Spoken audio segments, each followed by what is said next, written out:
What if I told you that one of the bloodiest episodes in medieval history began with the promise of purifying people's souls? The Spanish Inquisition, which lasted over 350 years, didn't emerge from chaos or a radical movement, but from one idea: that heretics could be saved through pain. But how did human suffering transform into something legitimized by religion? The origin of this hell begins in 1478, when the Catholic monarchs Ferdinand of Aragon and Isabella of Castile, with the authorization of Pope Sixtus IV, founded the Spanish Inquisition. But what many don't know is that, unlike other attempts to purify the faith, the Spanish Inquisition was not just a disorganized witch hunt. No, it was planned, meticulously engineered, like a machine designed to sweep away sins and heresies, establishing a terror network that would be hard to escape. But what's even more disturbing, what makes us reflect even today, is the crucial role the Catholic Church played. Unlike other forms of religious persecution, the Spanish Inquisition didn't just tolerate the use of torture, it sanctified it. In the name of God, human suffering was justified. The belief was simple: all those who strayed from the true faith needed to be purified, and purification came through suffering. The Church, in its absolute power, not only created the idea that torture was a tool for spiritual purification, but it also gave divine permission for that suffering to be imposed, relentlessly, without mercy. The creation of the Inquisition was not just a reflection of religious faith, but a response to a political and social need of the time. The Catholic monarchs wanted to unite the kingdoms of Spain under one faith and religious vision, and that meant eliminating all those who, despite having converted to Christianity, were suspected of secretly keeping practices of their old beliefs. The conversos, Jews and Muslims who had converted to Christianity under pressure, hoping it would bring them protection, became the first victims. The paradox: the more they tried to prove their faith, the more they sank into the Inquisition's claws. Those who presented themselves as clean, without heresies, were considered the most suspicious, as if their very fear of being discovered made them guilty. And this is where this dark journey begins. Imagine a system where pain and suffering are not only accepted but considered essential for the salvation of the soul. This is not fiction. It was the reality for over 300 years during the Spanish Inquisition. What many don't know is that, contrary to popular belief, the Catholic Church didn't just allow, but sanctified the use of torture. The Inquisition was backed by a powerful papacy that saw no issue in turning physical suffering into a divine tool for achieving spiritual purity. In 1478, when the Catholic monarchs obtained papal authorization to establish their own Inquisition, the Church already had a long tradition of controlling the minds and souls of people. However, with the creation of the Spanish Inquisition, the Church took a step further. Pope Sixtus IV, by issuing the papal bull Exigit Sinceri Devotionis, gave the Spanish monarchs the freedom to persecute, torture and kill those considered heretics or suspected of not following the true faith. But the most bizarre thing about all this was that the Church did not see the inflicted suffering as evil, but as a form of purification. It was a necessary evil, meant to save the soul of the sinner, often with the argument that torture served to extract the heresies corrupting both the body and the mind. The Church, in its authority, established that torture was not a moral failure, but a legitimate means to save others. When inquisitors applied brutal methods like the garrucha, a form of suspending victims, the Church saw them as mere instruments of God, administering divine justice. If the victim confessed, they would be forgiven and freed, and if they didn't confess, well, their suffering would only increase, because God saw this martyrdom as necessary for their purification. And the dark reality: the suffering was continuous, with no guarantee of an early end, because torture served a dual purpose: not only to extract confessions but also to exorcise heresy from the body, in a ritual and meticulously calculated manner. But what many fail to realize is that the Church didn't just legitimize torture, it also structured it as a state operation. The Spanish Inquisition wasn't merely a hunt for heretics. It was a true bureaucratic machine. Torture became part of the administration and governance, with every detail carefully planned, documented, and evaluated. The belief was simple: if the Church had authority over souls, then torture to save them was just another expression of divine power over human life. Imagine a world where torture is not just tolerated but seen as a sacred duty, a divine mission. For the inquisitors of Spain, torture was exactly that: a spiritual obligation, a way to fulfill God's will. Contrary to what we might imagine, these men did not see themselves as monsters. They believed they were performing a holy task, working to save the souls of people. The central belief was simple: if suffering was necessary to save the body, then it was also necessary to save the soul. The inquisitors were mostly educated men, trained in theology and canon law. They were people who devoted themselves to faith and spent their days in prayers and religious work. But when the time for torture came, they saw it as part of their commitment to God. What many fail to understand is that torture was not seen as a moral failure. For the inquisitors, the pain inflicted was not a mistake, but a necessary action, a vital step in the purification of condemned souls. Every act of pain, every suffering imposed on a victim, was seen as an opportunity to do good. Torture was a form of divine intervention, a process that led to the conversion of sinners and purified their souls so they could be saved. The logic was perverse, but it was firmly believed that pain would be rewarded with eternal salvation. Therefore, for the inquisitors, it was an honor to conduct these procedures, and each successful torture was, in fact, an act of mercy. And this twisted view of justice was not only held by those who applied the torture, but was shared by the entire structure of the Inquisition. Everyone was involved, directly or indirectly, in the process of salvation, and this deep belief is what fueled the torture machine that spread across Spain and its colonies. It was not just about punishing, but about saving, purifying the sinner, even if it meant inflicting unimaginable suffering. What makes this even more terrifying is that, for centuries, this view of torture as a sacred duty was institutionalized and organized so efficiently that it became part of daily life in medieval Spain. Torture was not just an exception, an isolated event. It was part of a carefully planned and justified routine, as if it were a divine practice. Suffering became sacred, and those who imposed it believed they were closer to God than anyone else. Now, imagine a scenario where torture is not just a violent and disorganized practice, but a meticulously planned operation, with every detail studied to cause the maximum amount of suffering with the greatest possible efficiency. This is what the Spanish Inquisition did. They didn't just apply methods of torture, they perfected them, systematizing human pain in a way that seemed more like a scientific experiment than a process of punishment. The Inquisition wasn't just interested in causing pain for the sake of pain, they were deeply invested in discovering how each torture method could be more effective, how long a person could endure suffering, and how different types of pain could be combined to achieve the best result. The confession. Torture became a science. With instruction manuals, standardized procedures, and regular performance reviews, the Inquisition created a bureaucracy of pain. Every victim was treated as an object of study, and the inquisitors had one goal: to ensure the confession was extracted, no matter the cost. The most notorious methods, such as the garrucha, the toa, and the patro, were developed and refined over the years. Each of these instruments had a precise logic. For example, the garrucha, which suspended the victim by the wrists, didn't just cause pain, it made the person's body slowly collapse under the weight of their own suffering. But the goal wasn't simply to make the victim scream. No, the inquisitors wanted to break the person's spirit, make them believe that the pain was a reflection of their guilt, and that their only way out was confession. It was a psychological game as calculated as it was physical. The toa, which simulated drowning, wasn't just a method of physical torture, it was a way of terrorizing the human mind.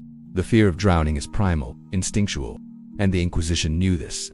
By flooding the victims with water without letting them die, the inquisitors created a total panic experience, one that destabilized the mind and will of the victim. And the patro, perhaps the most sinister of all, stretched the human body to its limit, causing extreme pain without causing permanent damage.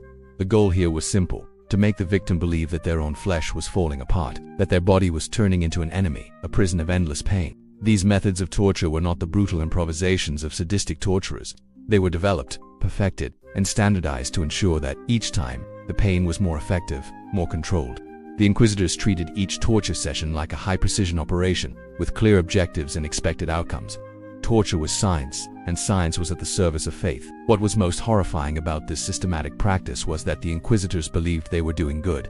They didn't see the victims as human beings, but as souls to be purified. To them, pain was a form of redemption. Torture was, therefore, an act of mercy, not cruelty. And that's what makes the history of the Spanish Inquisition so terrifying. A machine of suffering that believed it was an instrument of salvation. The Spanish Inquisition began with a clear target: the conversos, Jews and Muslims who had converted to Christianity under pressure. But instead of finding refuge in the new faith, these individuals discovered that the harder they tried to prove their sincerity, the more they were watched, suspected, and hunted. The central belief behind the Inquisition was that anyone who had converted out of convenience or fear was not truly purified. For many inquisitors, the conversos were, in reality, heretics in disguise. The paradox: those who believed they had escaped persecution and found a place in Christian society were now being hunted for their very conversion. What really makes this situation even more terrifying is the dynamic of distrust and paranoia that spread. For the inquisitors, anyone who was suspected of holding on to practices from their old faith was automatically guilty, regardless of their actions. If a Jew or Muslim showed even the slightest sign of religious tradition, whether it was a ritual meal, lighting candles, or even not eating pork, this was considered enough to initiate a trial. And, in many cases, the accusations didn't come from religious authorities but from the community itself. The Inquisition encouraged an atmosphere of betrayal, where neighbors, friends, and even family members would report each other. Accusing someone of heresy was often a matter of survival, and the accusers could gain material rewards or social status. The idea that someone could be a false Christian created an endless cycle of distrust. Those with impure blood, like Jews or Muslims, were always under suspicion, even if they lived as devout Christians. The fact that the Inquisition was a bureaucratic machine only amplified this terror. There was no escape, even if someone proved their loyalty to the church and lived according to Christian principles. The simple fear of being accused could ruin their life. The fear of being denounced loomed over every converted person, creating an atmosphere of paranoia and repression. This was the goal of the Inquisition, to ensure that no one escaped scrutiny, that Christianity was the only path, and that anyone who deviated was punished without mercy. For the victims, the psychological burden was immeasurable. Being called a heretic was not just a religious accusation, but a social and political sentence. Many of the conversos were people who had indeed abandoned their previous beliefs and adapted to Christian life. However, without true forgiveness or acceptance, living under this constant shadow was a nightmare. Their lives were irrevocably marked by suspicion and fear. This cycle of persecution and oppression stretched for years, with thousands of conversos being tortured, forced to confess heresies they never committed, and often either killed or exiled from their communities. What began as an attempt to solidify Christianity in Spain quickly turned into a witch hunt, where true faith was mixed with politics and the thirst for power, leaving a trail of pain and suffering that would last for centuries. Imagine being forced to confess something you didn't do, didn't believe in, and, in most cases, didn't even know existed. This was the cruel mechanism behind the Spanish Inquisition. Torture wasn't just a form of punishment. It was a meticulously planned tool to extract confessions, and more importantly, evidence of heresy. But how did this happen? And what made this process so effective? The Inquisition didn't just apply physical torture, it used it to break the human spirit. The goal wasn't merely for the victim to admit guilt, but for them to believe they were guilty. Pain played a vital psychological role. It destroyed any mental resistance, pushing the victim into a state of hopelessness and desperation. What the Inquisitors wanted wasn't just a simple confession, but a detailed and elaborate one. They needed the victim to describe in precise detail heretical practices they never committed, but that under the weight of pain, they began to believe they had. One of the most commonly used techniques to force these confessions was the garrucha, where the victim was suspended by their wrists, and their body slowly destabilized under the weight of pain. What seemed like a simple torture technique was actually a method to extract confessions. This was because, when the body was subjected to prolonged pain, the mind began to enter a state of confusion and vulnerability, where the person, even without knowing what they were confessing, started to submit to the idea that something must have happened to justify such pain. The pain began to seem like proof of their guilt, the physical evidence of their transgression. In addition to physical pain, the psychological aspect of torture was equally calculated. The Inquisitors knew that the mere repetition of questions, combined with continuous suffering, would create the perfect environment for the victim to start fabricating stories. Once the confession began, the torture didn't stop. On the contrary, it increased. The victim was forced to provide more details, often about something that had never occurred. The evidence was invented under torture, based on psychological pressures and the need to find immediate relief. Confession, therefore, became a mental prison. The victim, now broken, began to believe that their words, no matter how absurd, were the only way to escape the suffering. But the truth was, torture was never meant to simply obtain a confession, but to ensure that the victim convinced themselves of their guilt. It didn't matter if the person was innocent. What mattered was that the confession was detailed, that it implicated others, and that it justified the actions of the Inquisition. What's most terrifying about this practice is that the confessions were recorded as real evidence, not just of heresy but of a supposed conspiracy against the Christian faith. The victims, once forced to admit their transgressions, were condemned, and their confessions served as material to sustain accusations against them and others, creating a cycle of destruction. Torture didn't just destroy physically, but it destroyed the integrity of truth. And the confessions became part of the very system of terror, with almost absolute power over the lives of those accused. Imagine a system where, no matter what you do, you are always guilty. It doesn't matter if you confess or deny the charge. It doesn't matter if you are innocent or have proof of your faith.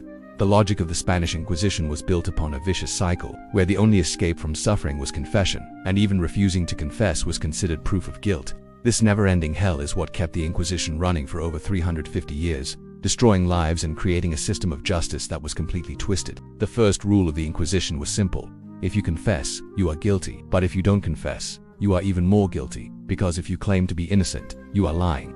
This created a cycle where, regardless of what the person did, they were always trapped with one fate: torture. And torture, as we've seen, wasn't just physical, it was psychological. With each session, the victim was forced to choose between two types of suffering. If they confessed, the suffering might decrease. If they refused to confess, the pain would increase. But the logic was cruel. The more you tried to defend yourself, the guiltier you became. This vicious cycle didn't just affect the victims but extended to everyone around them. The families of the accused were dragged into chaos, forced to testify against their loved ones or face accusations themselves.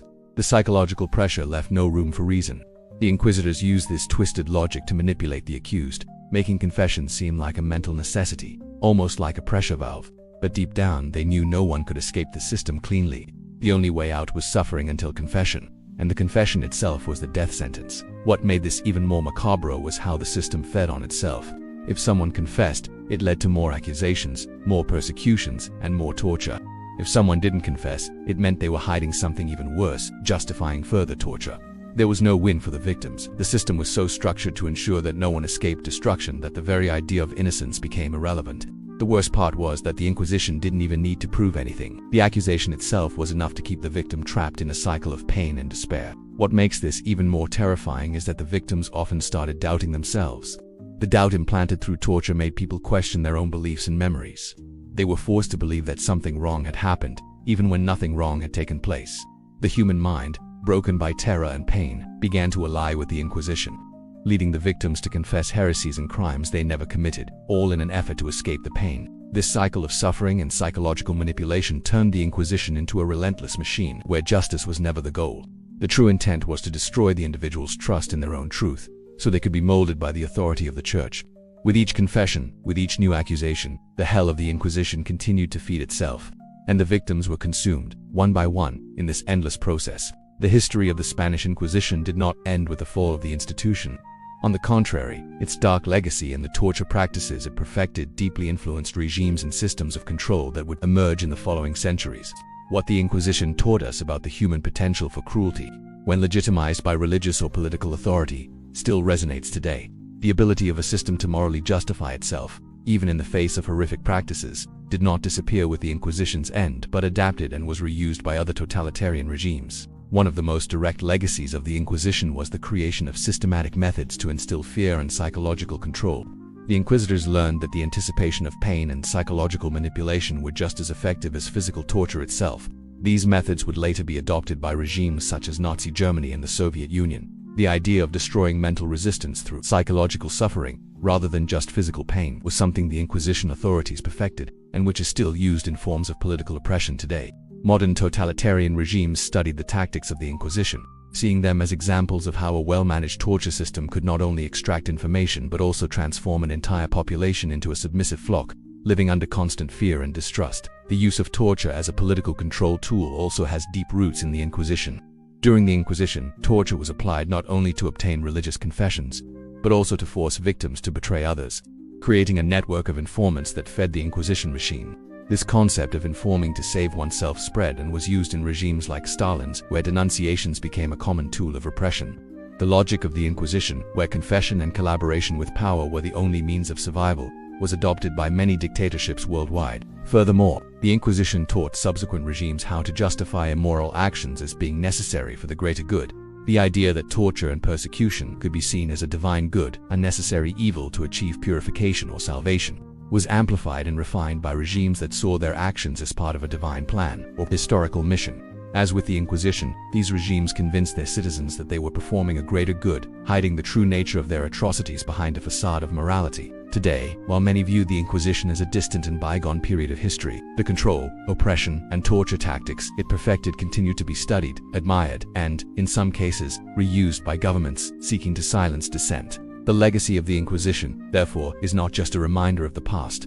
It continues to be a shadow that looms over the present and future, reminding us that the human capacity for cruelty, when justified by divine or political authority, never completely disappears. Imagine being in a crowd, watching a public spectacle where pain, humiliation, and death are the main attractions.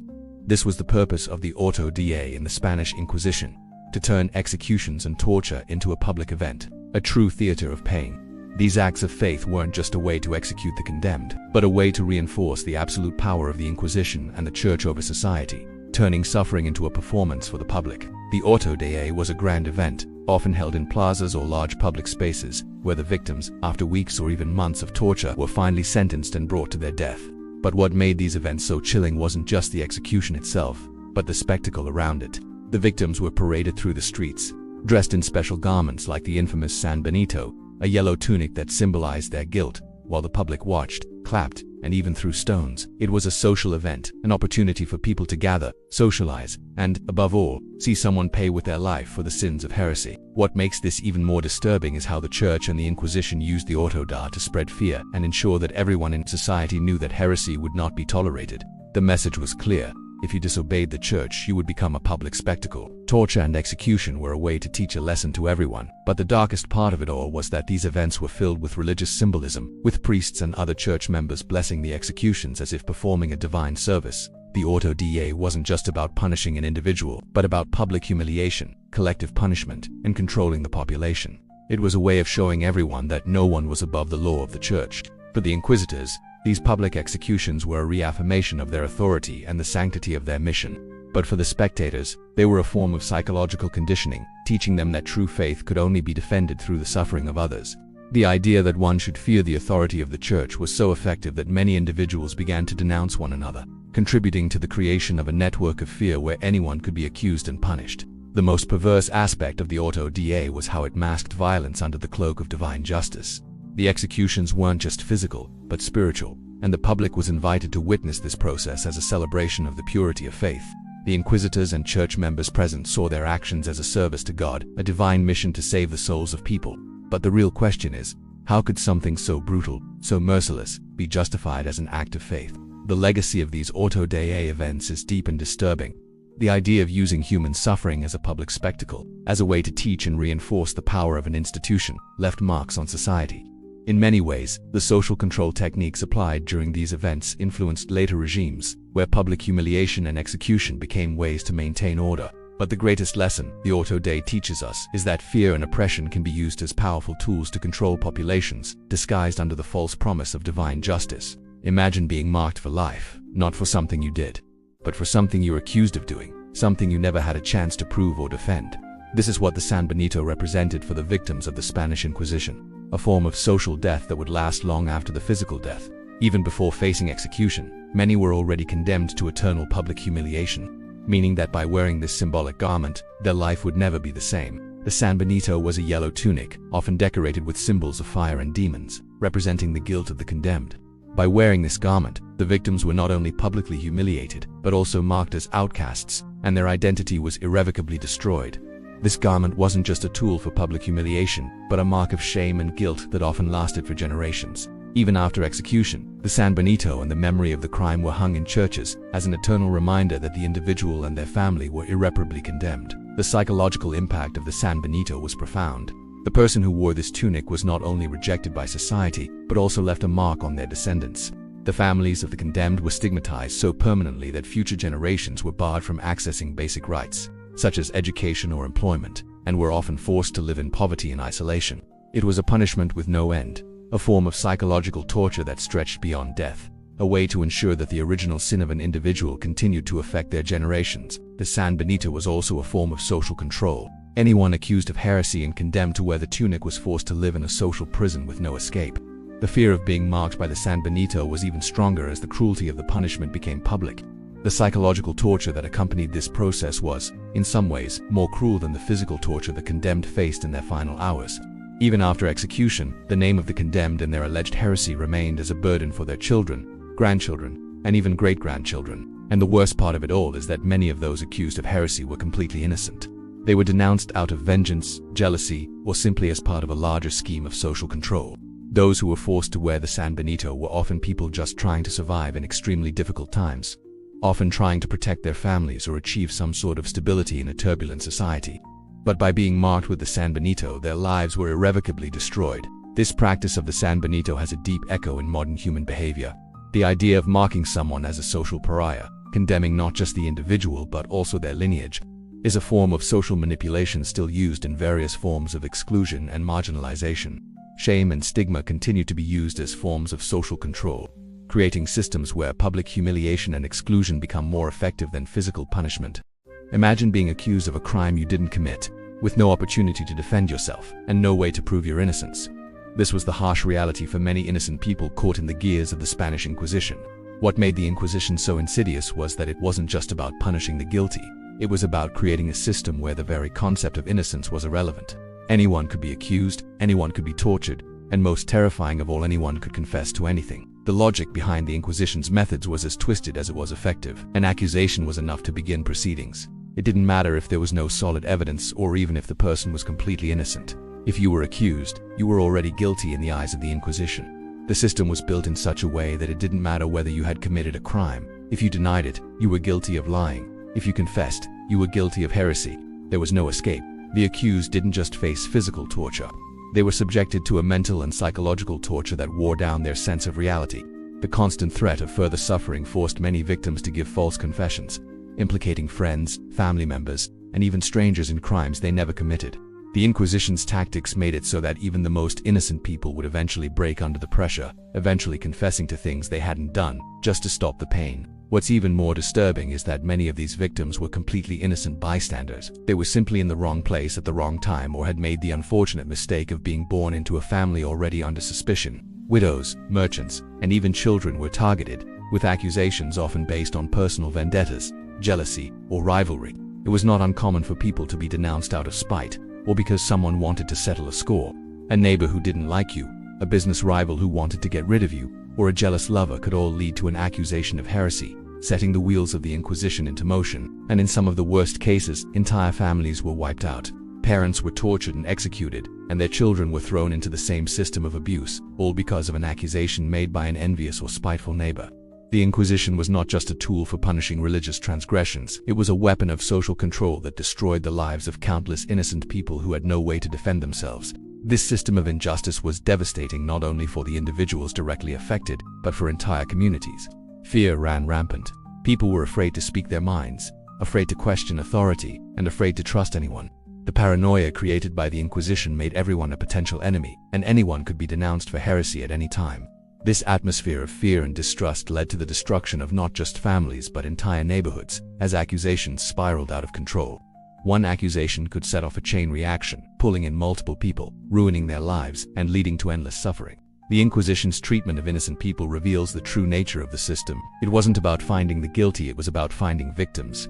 The innocent were often the easiest targets because they had no defense. The system was designed to break people down, to make them confess to things they didn't do, and to create an endless cycle of pain and destruction. Imagine an institution so powerful that, even after its reign of terror ended, it could erase or manipulate the records of its crimes, leaving future generations unaware of the full scope of its horrors. This is precisely what the Spanish Inquisition did. After centuries of widespread torture, executions, and persecution, the Inquisition didn't end with a sudden revelation or moral awakening. Instead, it died slowly, quietly, and with a calculated effort to hide the extent of its atrocities. As Enlightenment ideas began to spread through Europe in the late 1700s, the Spanish Inquisition became an international embarrassment. Scholars, intellectuals, and foreign nations began openly criticizing Spain for still burning people alive in the name of religion. Faced with increasing pressure, Spanish officials began the delicate process of dismantling the Inquisition, while avoiding any admission that it had been fundamentally evil from the start. But while they were closing the doors of the Inquisition's offices, they were also burning records, literally destroying evidence of the system's brutality. The first step in this cover-up was the systematic destruction of documents. Local Inquisition offices received orders to burn outdated materials, including torture records, financial documents detailing seized property, and lists of victims. Thousands of files containing critical evidence of the Inquisition's crimes were reduced to ashes in carefully controlled fires. But as with any well-constructed cover-up, the authorities made a crucial mistake. They were too thorough in their efforts to erase everything. Some documents survived, hidden in archives, attics, and storage rooms, providing historians with the devastating evidence we have today. Even though the Inquisition was officially abolished in 1834, its legacy didn't just fade away. Spanish officials continued to deny the full extent of its brutality, and the Catholic Church, instead of taking responsibility, made vague apologies, claiming that individual inquisitors had exceeded their authority, while the institution itself was sound. This narrative, though false, was widely accepted for over a century, as many textbooks and historians provided sanitized versions of the Inquisition's history, one that downplayed its violence and minimized its true impact. The Inquisition was painted as a necessary evil, a tragic but misunderstood part of religious history. But thanks to the surviving records, modern historians have been able to reconstruct the true scope of the Inquisition's operations. The survival of the Suprema archives, which contained the Central Inquisition Administration's records, revealed the bureaucratic efficiency behind centuries of cruelty. These documents showed that the Inquisition didn't just extract confessions, it tracked them like sales numbers, calculating the effectiveness of different torture techniques, and measuring the success of each Inquisition tribunal. The cover-up continued well into the 20th century. But in the face of undeniable historical evidence, the true story of the Inquisition has begun to emerge. The legacy of the Spanish Inquisition, however, is more than just the torture it inflicted or the lives it destroyed. It's also about the lasting effects of its manipulation of history and memory. The fact that it took so long for the full extent of the Inquisition's atrocities to be revealed shows us how powerful institutions can distort reality and hide their sins, all while maintaining their authority. Perhaps the most chilling part of this legacy is the fact that the Inquisition's methods didn't disappear after its formal dissolution. During the Spanish Civil War and under Franco's regime, many of the tactics used by the Inquisition were studied and applied to control political dissidents. The Spanish government during this period turned to the Inquisition's torture manuals to refine methods of control, showing that the cruel techniques developed during the Inquisition were still alive in a modern context, applied to political prisoners instead of religious ones. The Spanish Inquisition may have ended, but its dark influence lingered in the systems that followed, reminding us of the dangers posed by unchecked power and the ease with which systems of terror can be justified, under the guise of religion, politics, or any other form of moral authority.